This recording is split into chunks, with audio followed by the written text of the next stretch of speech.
Fala pessoal, sejam bem-vindos a mais um review aqui no canal. Se você está assistindo pelo Spotify, muito obrigado. Se está vendo pelo YouTube, 10 também. Hoje a gente vai falar um pouco mais sobre a etapa de Denver, a penúltima do ano do AMA Supercross.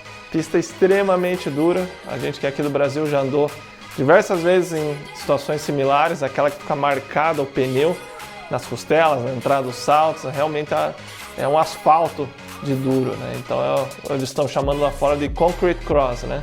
Algo que a gente, como eu disse, é mais habituado. Também a gente vai falar um pouquinho do mais novo campeão do AMA Supercross, bicampeão na verdade. A gente vai comentar de alguns boatos que eu acabei descobrindo hoje escrevendo esse review, que está rolando aí para o motocross e toda a indústria já está se movimentando com o final de contrato de alguns pilotos, a possibilidade do Hearns, do Cairoli, entre outros pilotos virem correr no AMA Motocross. Então tem bastante novidade para a gente falar aqui.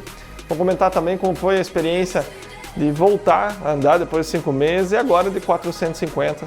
Então vai ser bem bacana conversar com vocês um pouco sobre isso. Hoje é só comigo, infelizmente o Thiago não pôde participar, o Giazinho também não, então a gente vai no modo solo hoje. Então já deixa aquele like, se inscreve e vamos cair para dentro.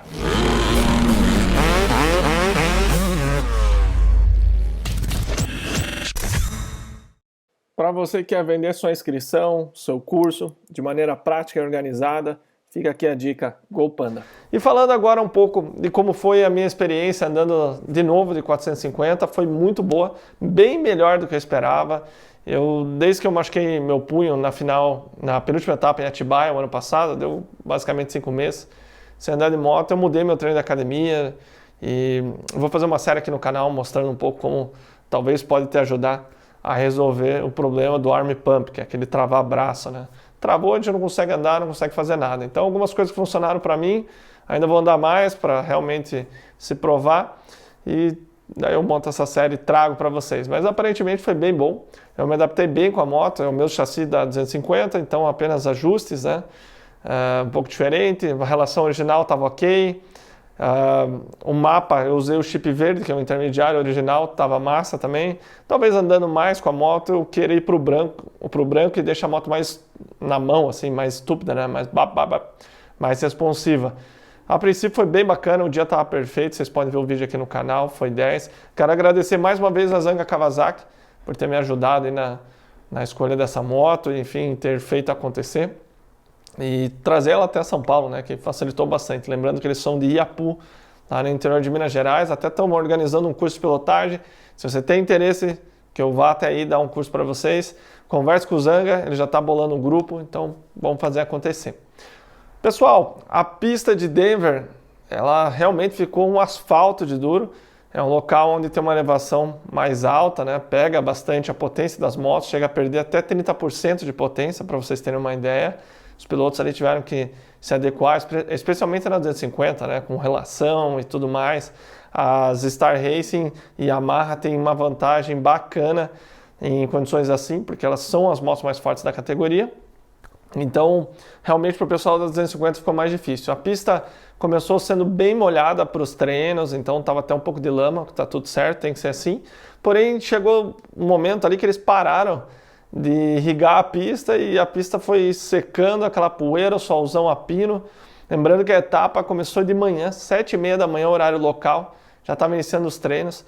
Eu realmente não sei o porquê, mas acredito que seja por horário de TV.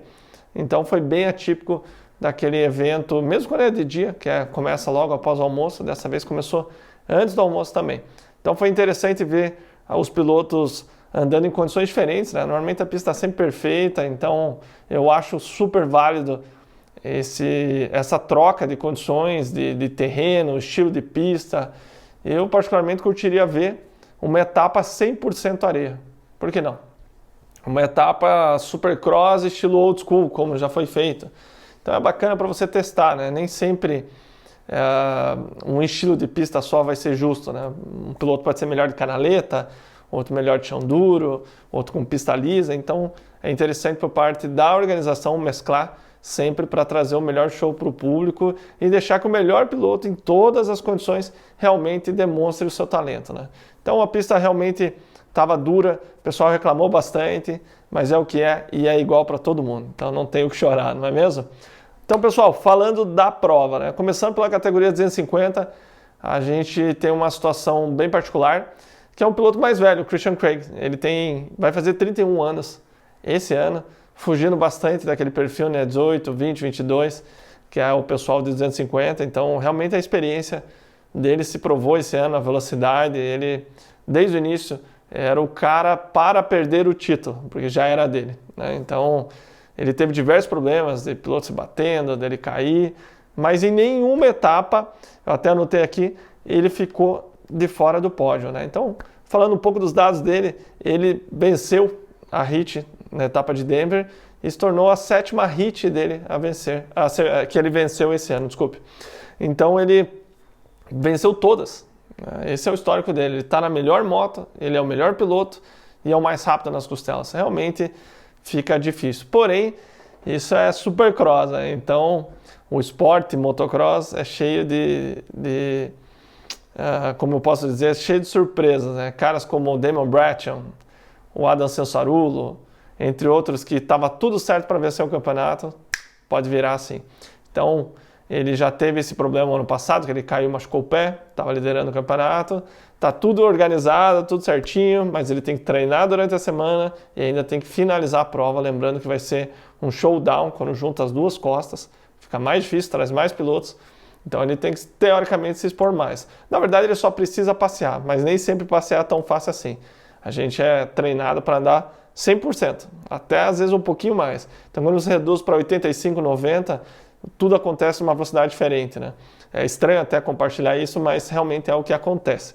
Então ele venceu todas as HITs, e se ele vencesse essa etapa, ele seria campeão antecipado, né? Sem dúvida é o que ele está buscando, seu primeiro título, e ele conseguiu largar relativamente bem, só que o que me chamou a atenção é que, como eu disse anteriormente, ele tem a melhor moto, e ele larga relativamente bem. O Hunter largou por fora dele, de rondinha, ficou de pé e conseguiu ainda passar ele e entrar por dentro. Então ele arriscou bastante, largando por fora do seu principal rival no campeonato, né, o Craig, e mesmo assim conseguiu o holey shot com o Craig vindo ali logo atrás em segundo. O sol entrou um pouquinho no começo, mas eles começaram a botar o ritmo. Achei que o Craig foi bem paciente no começo, ele foi achando os lugares que ele podia tentar uma ultrapassagem, lembrando que não tinha tração na pista, então estava bem difícil mostrar aquela velocidade um pouco a mais e um pouco para frente, tentar atacar novos traçados. O Hunter ele usava mais as paredes, que era inteligente, buscando apoio, sair lançado na reta, e o Craig estava tentando cruzar. Ele conseguiu 2 lugares bons para tentar a ultrapassagem. Tentou, na verdade ele poderia até ter forçado. Se fosse em qualquer outra situação, acredito que ele tinha ido para o pau e tinha dado uma empurrada no Hunter, que seria tudo certo, os dois indo para frente. Mas por 2 vezes ele não tentou a ultrapassagem. Lógico, ele estava sobrando, ele tem um pouquinho mais de velocidade nas costelas, me chamou a atenção que o Hunter está melhor, não era assim disparado que ele passava mais rápido, mas ele entrava até o meio um pouquinho mais rápido, me deu essa impressão, mas não estava ganhando tanto tempo como ele normalmente ganha. Então ele seguiu por algumas voltas, ele chegou a ter esses momentos que ele poderia ter forçado, até que ele decidiu realmente ir para o ataque. Tinha uma sessão que eles deixavam o último salto e saltava cruzando na areia para dentro. E ele tentou cair mais fechado para pegar o Hunter na curva seguinte, que ele já tinha armado a ultrapassagem em voltas anteriores. Ali a moto perdeu a tração na traseira e ele acabou perdendo ela, caindo num tombo bem estranho, a moto fugiu dele e ali realmente ele perdeu a chance de vitória. Mesmo indo lá para trás, se não me engano foi para fora do top 5, ele voltou, passou o Shimoda, passou o Mosman, conseguiu ainda uma excelente terceira colocação. Perdão, não passou o Mosman. Passou o Shimoda e conseguiu uma excelente terceira colocação. Mais uma vez, não dava para forçar, não tinha de onde tirar um tempo absurdo, mas ele foi lá, mais uma vez fez acontecer, mesmo vindo lá de trás, conseguiu se recuperar e conseguiu mais um pódio, né? Ele fez pódio em todas as etapas. Isso que é consistência, galera. Então a diferença talvez para o Hunter na pontuação, o que a gente tem hoje, né, se deve muito a isso, a essa consistência dele. Então ele venceu bastante e quando ele não vencia, mesmo quando dava um dia ruim, ele ia lá e batia um top 3, garantindo preciosos pontos para o campeonato, ainda mais quando é um campeonato curto, como é o da categoria 250, né? Então, agora para a final em Salt Lake City, no showdown é basicamente completar a prova. Ele precisa rodar, fazer o trabalho dele, ficar longe de confusão, não tomar nenhum tombo, tá? O campeonato está na mão dele e um bônus bem bacana aí para ele voltar para casa feliz. O segundo lugar foi o Mosiman. Eu diria que ele no começo do ano ele estava no mesmo nível do Hunter, né? Os dois com potencial de vencer, e se tudo se alinhasse, ele poderia até brigar pelo campeonato. Mas claramente o Hunter foi lá e deu um degrauzinho a mais na pilotagem dele e o Mosiman não acompanhou. Ele é um piloto para brigar o ano que vem para o campeonato, com a saída de tantos pilotos, né? Justin Cooper quer ir para 450, Christian Craig quer ir para 450. Tem um boato muito forte do Jet Lawrence indo para 450. Já falamos disso aqui no canal. Se minha opinião contasse para alguma coisa em relação a isso, eu não deixaria ele mudar. Zach Osmer também já disse em podcast, ficaria mais um ano, defenderia, ganharia experiência, mais um ano usando o número 1, e até porque ele é muito novo, então ele tem muito tempo para andar em 450. Esse período de vencer provas, se manter ali na frente é precioso, então eu ficaria na MX2. Lembrando que o Nichols também vai subir de categoria, ele acabou se machucando na primeira etapa, né? Machucou os braços, queimou, tem que fazer enxerto, mas já está pedalando, já está de volta, e ele também quer ir para a categoria 450. É óbvio que essa lesão complicou bastante os planos dele, né? Atrasou, vai deixar mais difícil conseguir uma equipe de fábrica, lembrando que não tem muitas vagas, né? E o grande campeão teve um dia perfeito, Hunter Lawrence, né? Tem um irmão ganhando numa costa e outro irmão ganhando na outra, né? Cara, que incrível isso, né? Para quem não sabe a história deles, o Hunter é o mais velho, né? E o Jet é o mais novo. E eles foram para a Europa, surgiu uma vaga na Kawasaki, se não me engano, num time na Holanda, e chegou ao ponto de eles não terem nem comida em casa e comer aqueles noodles, né? Você coloca a aguinha ali, faz rapidinho. Então, era algo bem precário, porque a equipe não pagou eles. Eles acabaram ficando devendo para a família, e eles venderam a casa na Austrália e entraram de corpo e alma. Então, era dar tudo certo ou estavam ferrados. E o Hunter começou a se dar bem, andou naquele motocross das nações que ele disputou com o Zach Osmer. Ali ele abriu as portas deles para ir para os Estados Unidos. Então, no começo era só o Hunter, 2 anos se machucou, e as coisas começaram realmente a encaminhar muito bem quando o Jet veio e quase venceu aquela prova em cima do Dylan Ferrantz, caindo, faltando 2 voltas para o final e quebrando a clavícula nas costelas, né? Então, hoje o Jet ofuscou o talento e o nome do Hunter, mas ele é tão bom ou melhor que o irmão, mais experiente, mais conservador. E um fato interessante para vocês: quem que vocês acham que é mais alto, o Jet ou o Hunter? Eu assistindo, parece o Jet, ele anda mais para trás, pernas mais esticadas, embora que o estilo seja quase uma cópia exata, você tirar uma foto no mesmo ponto dos dois, você basicamente não sabe quem que é quem. Mas eles têm a mesma altura. A impressão que dá é que o Jet é mais alto, mas eles têm a mesma altura, tá? Então o Hunter teve o dia perfeito. Ele virou mais rápido nos 2 treinos, lembrando que os tempos se combinam. Ele fez o holey shot, liderou todas as baterias e venceu, liderou todas as voltas e venceu a hit. Ele fez o holey shot, liderou todas as voltas e venceu a final. Então ele conquistou nada mais que a sua 4ª vitória nas últimas 5 etapas, 5 vezes que ele largou, tá?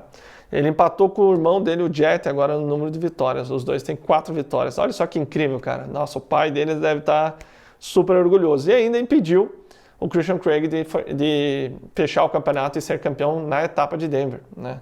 Então, como eu disse, tudo pode acontecer, ele pode cair, treinando, enfim, uma infinidade de coisas pode acontecer. Só acaba realmente na bandeirada, ele se mantendo vivo dessa forma no campeonato. Então, parabéns para o Hunter, andou muito bem, você vê ele crescendo. Eu diria que ele tem um pouco menos de velocidade do que o Craig.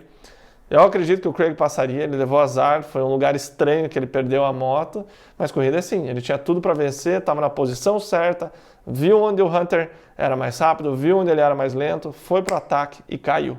Então, é o que a gente diz, é meio redundante, mas realmente é como funciona, só acaba na bandeirada, tá?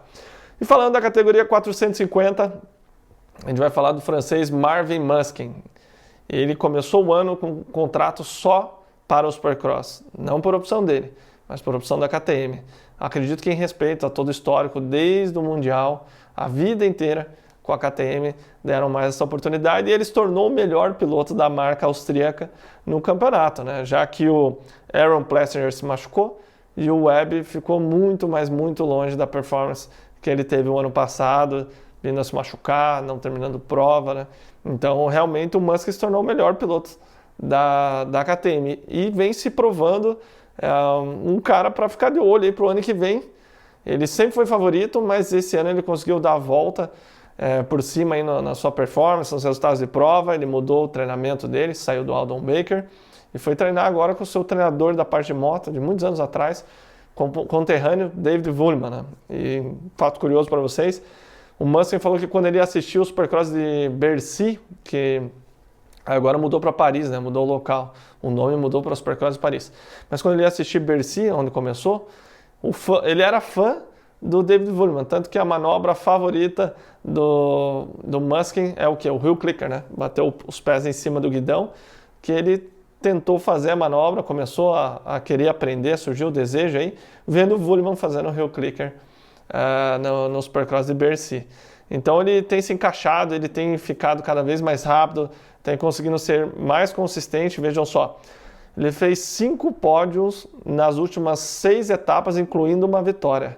Cara, é isso que ele precisa para conseguir uma excelente vaga para o ano que vem. Então, realmente os resultados estão se encaixando, ele está brigando na frente.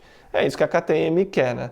Toda a experiência dele, sem dúvida, faz diferença nisso, né? E lembrando que agora a gente vai para Salt Lake City na final, que é a única etapa que ele venceu o ano passado. Então é um lugar que já traz boas memórias, é um estilo de pista que ele se encaixa, mais travado, um pouco mais duro, né?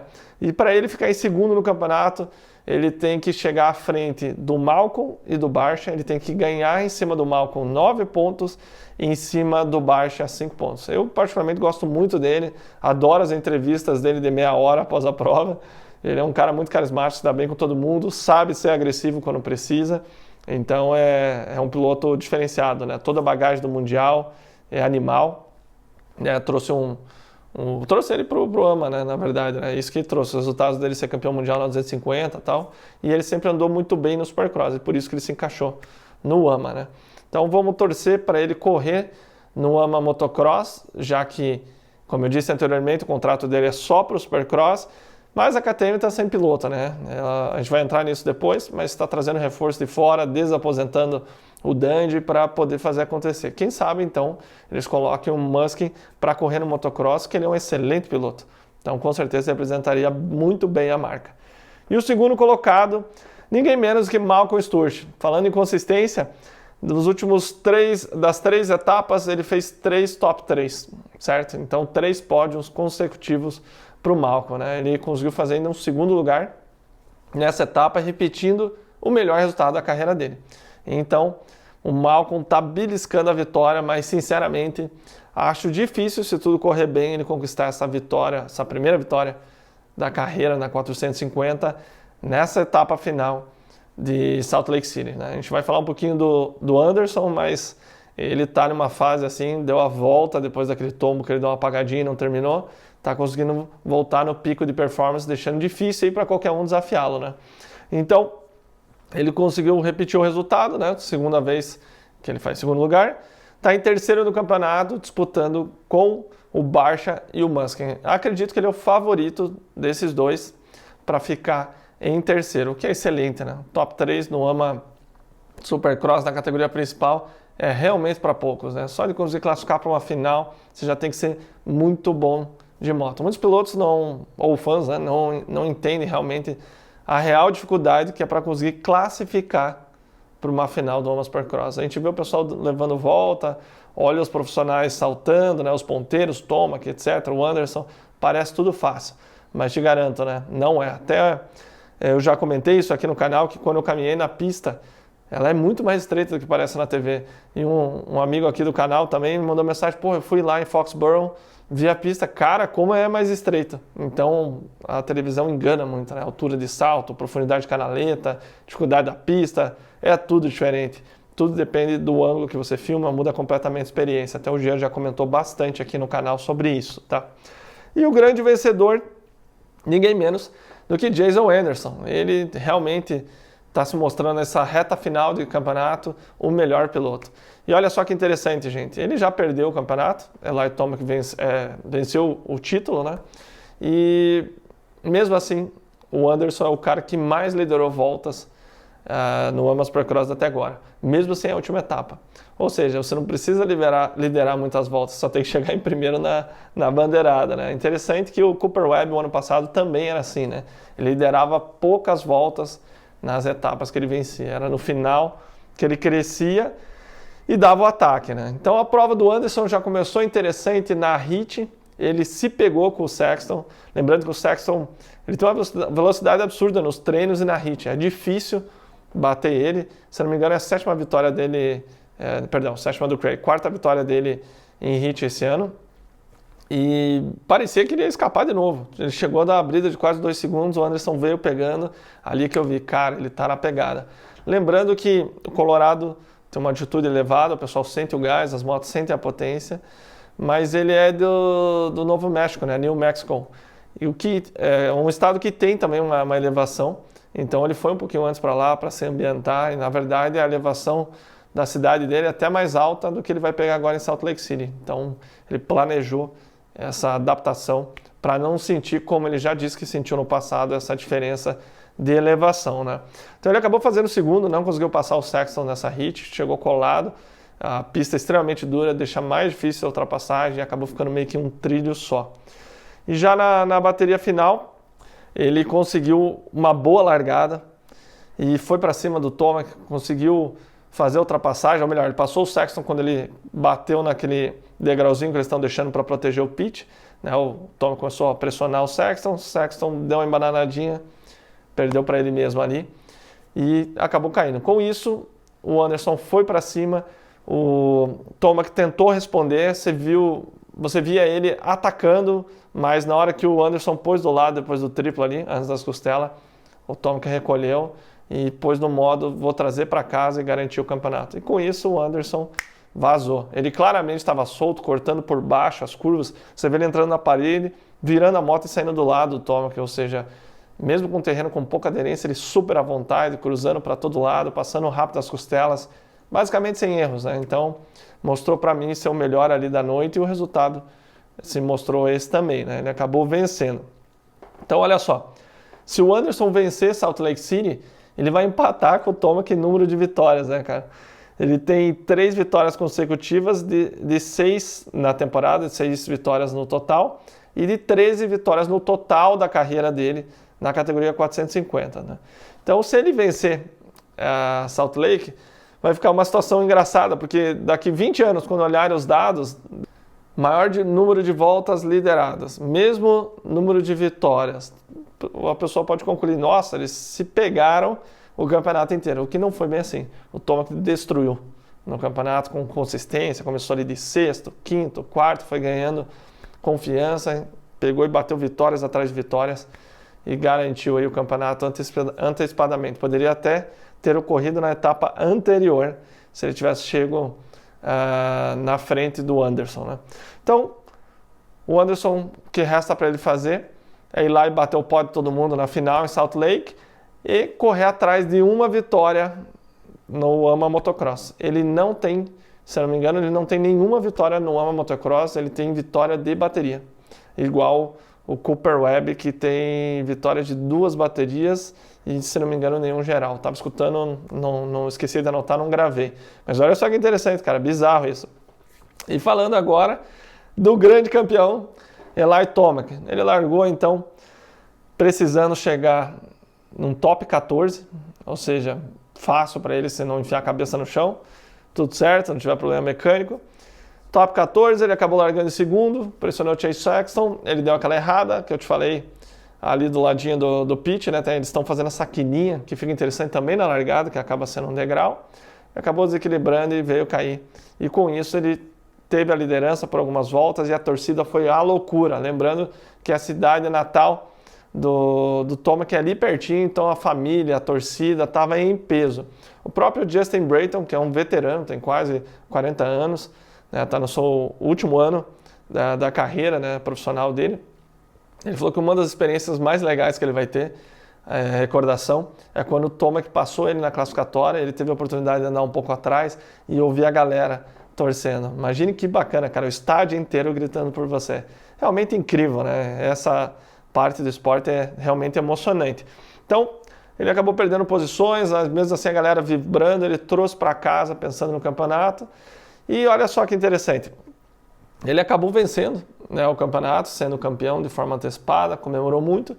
E no pódio ele disse, pessoal, nas últimas etapas, desde Atlanta, e não tenho sido o mesmo, aí pode ter sido até uma mensagem para os adversários, eu acabei machucando meu joelho em Atlanta. Eu vou deixar aqui a foto para vocês, vocês vão ver que ele dá a moto vai e o joelho fica, né? A perna fica e ali ele deu uma machucada no ligamento do joelho dele. Parece que não é tão sério, ruptura total, mas ele está sentindo dificuldade em apertar a moto, está sentindo dor e não está conseguindo realmente andar. Numa pilotagem de alta performance como desses caras, qualquer detalhezinho faz diferença, seja na suspensão, seja um machucadinho. Às vezes não é uma lesão séria, mas um machucado já é o suficiente para não conseguir apertar direito a mão, não conseguir apertar direito a moto, o que reflete na pilotagem, a falta de confiança, a falta de intensidade, ou até mesmo o físico, né, que não consegue acompanhar o que a cabeça está pensando. Então, olha só, ele diz que vai ficar de fora da última etapa em Salt Lake para ganhar uma semana aí na recuperação para a abertura do motocross. Lembrando que o principal rival dele é o companheiro de equipe Dylan Ferrandis, que abandonou o campeonato e já vem se preparando para o motocross há um bom tempo, né? Então faz total sentido ele pensar dessa forma, já garantiu o título, já põe os milhões no bolso, agora é hora de focar no motocross, que tem mais uma luta aí pela frente, e talvez seja um dos pontos fortes dele, né? Ou o mais forte, né? É um dos pontos fortes, mas talvez seja o mais forte. E esse ano, ele tem ainda a decisão se ele vai querer competir o ano que vem. Ele não renovou o contrato dele com a Star ainda, ele tem essa opção no contrato, tem um monte de dinheiro aí para ganhar se ele quiser, mas tem que ver se é isso que ele quer. Ele já é um cara, sem dúvida, milionário, já tem todo o sucesso na carreira, se igualou agora ao Chad Reed em número de campeonato, 2 títulos. Ele também tem top 5 no número de vitórias. Acredito que se ele continuar correndo, ele chega a segundo, chega ao número de Sturts, falta 6 vitórias para o Sturts, se não me engano, lembrando de cabeça aqui. O McGrath ele nunca vai chegar. Eu acredito que ninguém chega a esse número. Só para você ter uma ideia. Carmichael, que foi o Carmichael, tá? Não chegou no número do Sturge. O Sturge tem 50 vitórias.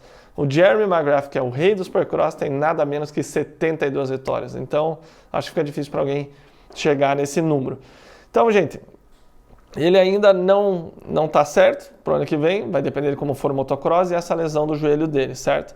Ele se tornou o 8º piloto a vencer pelo menos 2 títulos, tanto no motocross ou supercross, né? Mas foi o 8º piloto a conseguir isso, essa façanha. Realmente, para poucos, né? Em 13 anos que a Yamaha competiu, e olha só que legal para a Yamaha, pessoal. O último título dela na categoria principal, 450, foi com o James Stewart em 2009, ou seja, 13 anos que a Yamaha não vencia.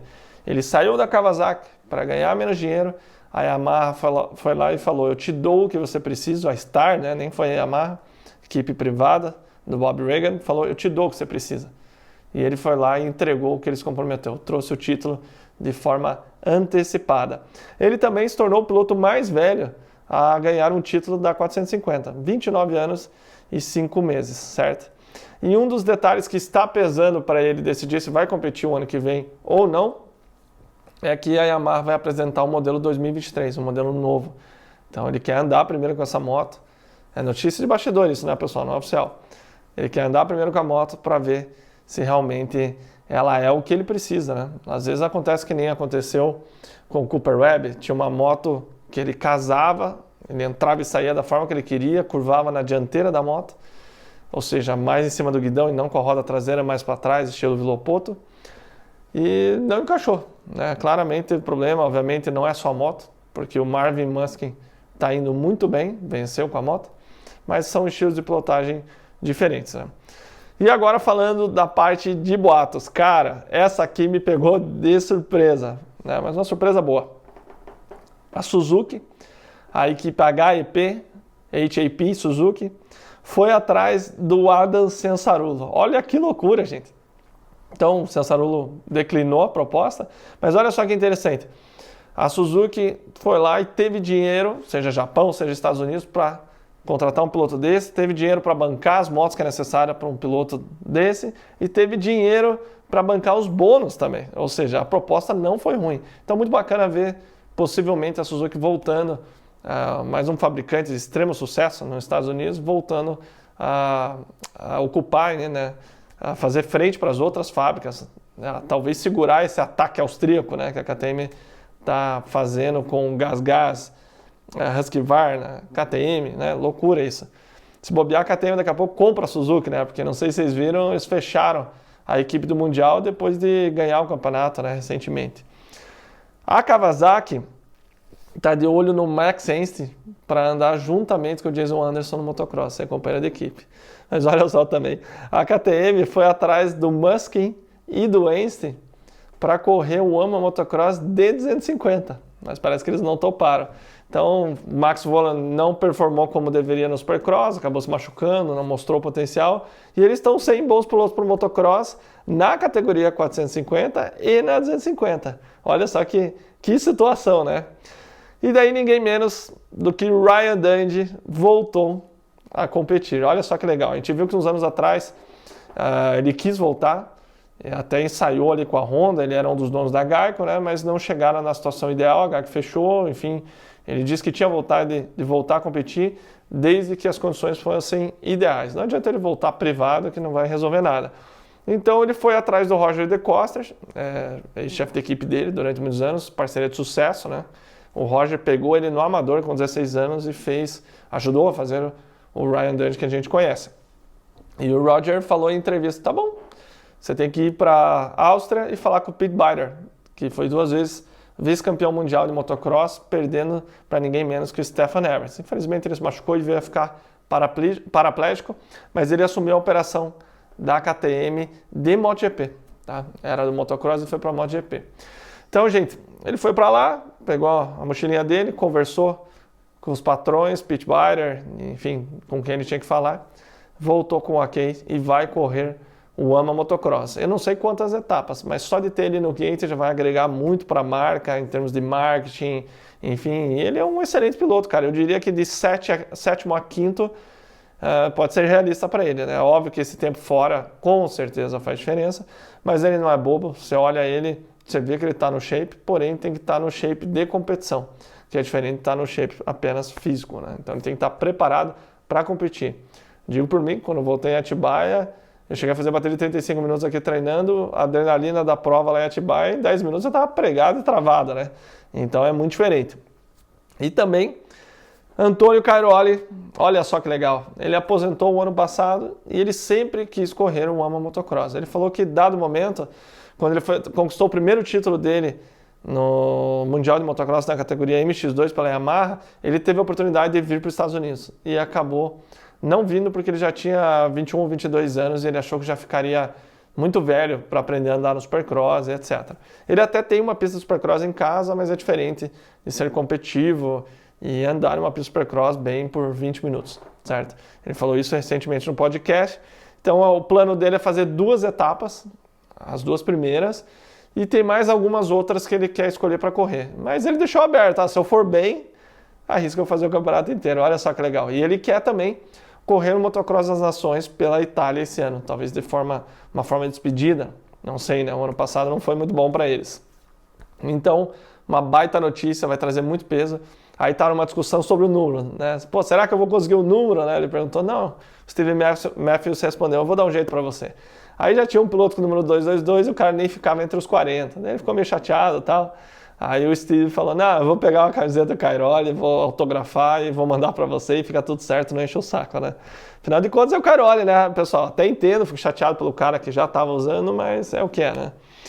Então, pessoal, a gente estava na expectativa absurda do Jeffrey Hernes se recuperar e fazia todo sentido, a gente conversou sobre isso aqui, eu e o Christopher falamos no podcast com ele, que foi muito legal. Se você não assistiu ainda, vai lá na abertura do Brasileiro Cancelado, podcast muito legal com ele, tem um vídeo aqui no canal também. Fazia todo sentido, porque ele na sessão de fotos para esse ano, né, do material da equipe, ele acabou caindo um tombo e machucando o pé dele, né, quebrou o pé que já era machucado, aquele que ele caiu na recepção, na volta de apresentação, e outro piloto passou em cima, se não me engano, o Paul Jonas. E ele ainda foi lá e ganhou a bateria com o pé quebrado. Cara, esse cara é um monstro, é absurdo, né? Escápula quebrada, pula em cima dele, vai lá e ganha. Pé quebrado, vai lá e ganha. É absurda a tolerância à dor dele. Então, ele vem se recuperando, né? Ele começou a postar ele pedalando, enfim, voltando à atividade. E ele chegou a fazer um treino. Aí que saiu o post, vou tentar deixar aqui para vocês, ele falando: poxa pessoal, a velocidade está lá, continuo rápido, mas infelizmente eu vou ficar fora dessa temporada, cuidando do meu pé, tem algumas lesões antigas, então esse ano eu vou estar fora e não vou correr do AMA Motocross, porque fazia todo sentido, né? Ele já tinha perdido o início do Mundial de Motocross e o AMA ainda vai começar precisando de piloto para correr pela KTM. Então, infelizmente não vai ser dessa vez que a gente vai ver o Jeffrey Herlings fazendo o campeonato inteiro. Mas vamos torcer pela recuperação dele, o The Bullet, né? A bala, como é o apelido dele, tem muita lenha ainda para queimar. Ele é um cara extremamente rápido, se não o mais rápido do mundo hoje no motocross. Hoje não, né? Antes da lesão. Ele vai estar na torcida pela recuperação e quem sabe ele volte a tempo de estar bem preparado para o ano que vem. Pelo que eu entendo e vi nas redes sociais, né? O De Costa já tinha dito que achava muito difícil ele vir correndo uma motocross. A lesão dele foi bem complicada. Então a gente tem que torcer para ele se recuperar. Agora o campeonato mundial sem Jeffrey Herlings, sem Tony Cairoli, sem Romain Febvre, está bem palha, né? O Tim Gajser está dando lavada no Prado em todo mundo. Então, rapaziada, essas são as notícias, espero que vocês tenham gostado. Eu vou ver se eu ando agora sábado novamente, dar mais um treininho com a moto, tentar mostrar um pouquinho mais, né? Fazer um review da moto para vocês. E para quem está perguntando do Brasileiro de Motocross, não vou na abertura. A minha ideia, quando eu pedi essa moto, era para fazer MX3, mas eu machuquei o punho, tendinite e tal, minha situação mudou, familiar, então não consigo e não tive tempo de me preparar. Eu treinei 2 semanas para ir para Atibaia, 2 ou 3 semanas para ir para Atibaia, o que eu me comprometi aí, né? Já fiz uma série no canal Desaposentando, então eu precisava ir. Mas agora não vou me pôr nessa situação de novo, porque foi frustrante, né? Andar 6, 7 voltas ali, os braços travados, depois só se arrastar para trazer para casa, acaba até sendo perigoso, como vocês viram eu cair. Então, eu quero fazer, se eu for fazer, quero fazer direito, né? Vamos ver se dá certo, pelo menos fazer umas provas aí na categoria 252 tempo, eu que dei uma agitada lá com o Paquito para acontecer, então tenho o dever moral de aparecer lá também. Então, espero que vocês tenham gostado. Veja os vídeos aqui no canal, dicas de pilotagem, o segredo das motos, tá bem legal, conteúdo diferente aí para vocês. Então um abraço, fiquem com Deus. Esse final de semana tem a final do AMA Supercross, Enzo Lopes está de volta, Ramler Alves, o Caio, pelo que eu vi na internet, não vai correr, mas a gente tem ainda uma final, né? Quem vence? Christian Craig, Hunter Lawrence, Jet Lawrence ou talvez até um nome diferente. Então, deixe seu like, se inscreve e até a próxima, rapaziada.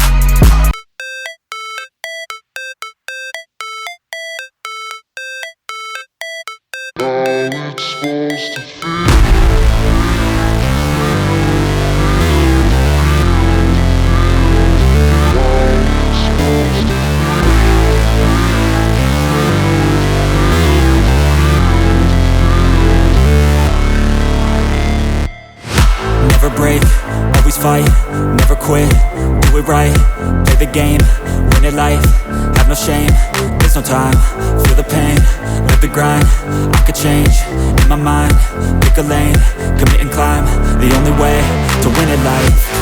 I never miss, that's fact, taking big swings, put your hand to the bat, put me in the ring, you'll go out in a bag, cause I sing what I mean and I bring it to the mad light. Ain't got time to kill, I got time to feel, I took the red pill, I know life's short so I wanna live real, but how's it supposed to feel?